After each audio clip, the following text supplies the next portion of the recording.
Bonsoir à tous et à toutes, bienvenue dans le Grenade Time. Je voulais en ce début d'émission vous demander votre note du match, n'hésitez pas à me la donner. Mais aussi je voulais vous demander votre MVP de notre équipe. Et donc là je vais plutôt vous demander le flop, qui a été le joueur le plus catastrophique. Voilà, je voulais commencer à avoir vos retours sur les matchs et je voulais demander les MVP. Et là il n'y a que le flop qu'on peut avoir.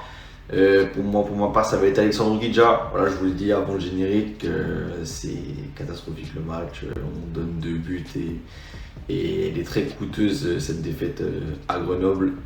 Mais on en parle après le générique. C'est l'entrée d'Ismail Assar qui va immédiatement s'illustrer. Enfin là on est déjà à 3, hein, je peux vous dire 3. Et ça m'énerve.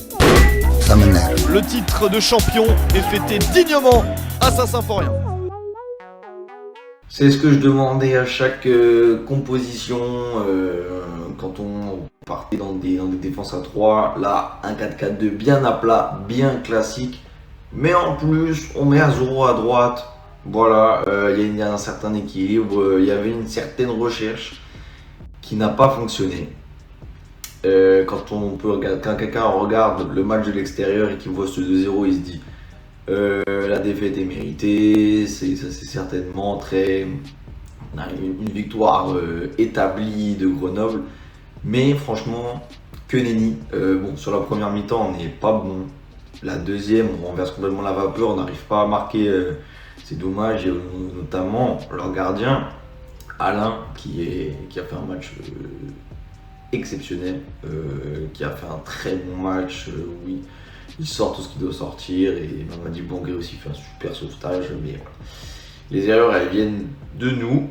Et est-ce qu'on se voit trop beau? Est-ce qu'on n'est plus assez concentré sur ce match-là? Clairement, sur ce match-là, il n'y a pas photo. On se prend 2 buts qu'on ne devrait pas. Et déjà, on est sur des erreurs qui font penser à une saison où il sera pas concentré.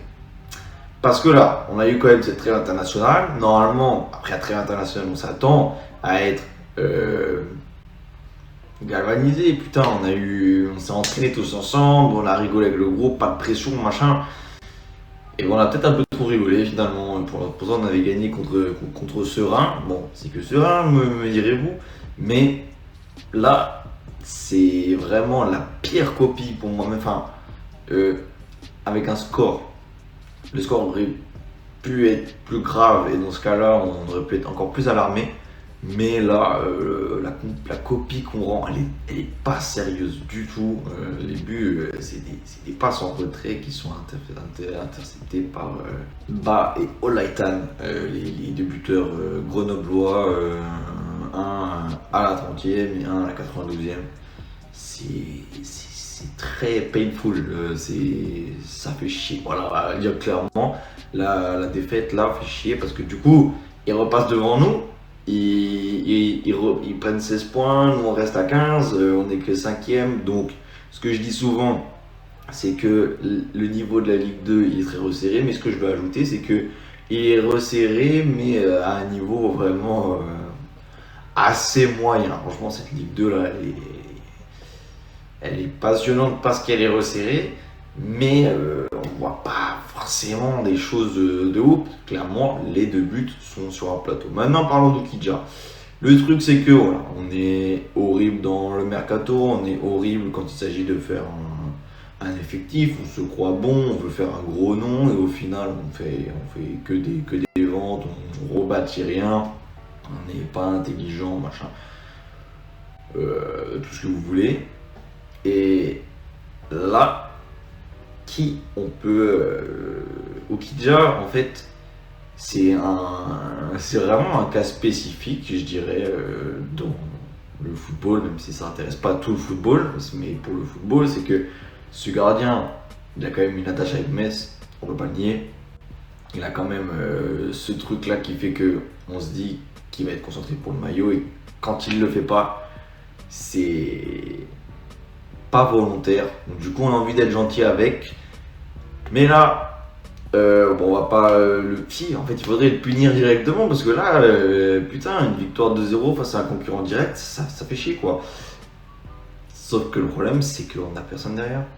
Pape Mamadoussi qui est arrivé cette saison du Génération Foot.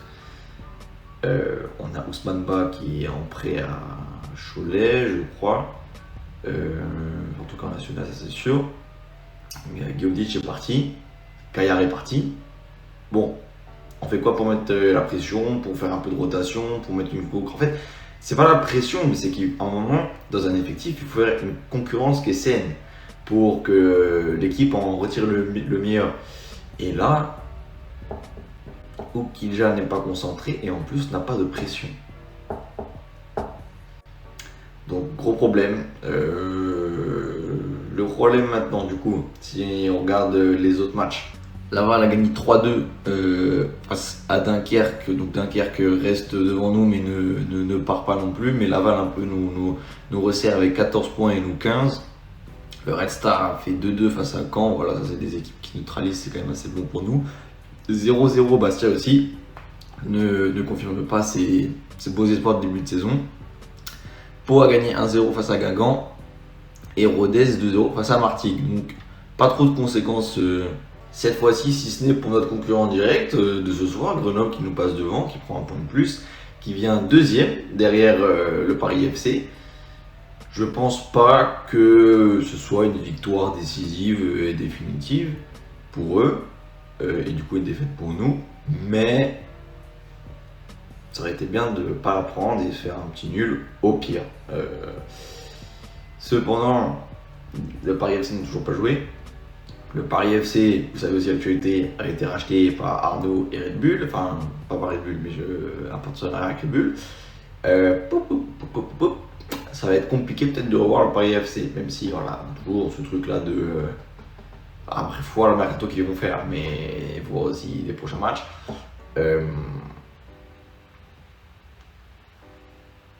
Ça va être compliqué de les revoir, donc il faut voir la deuxième place, puis les playoffs.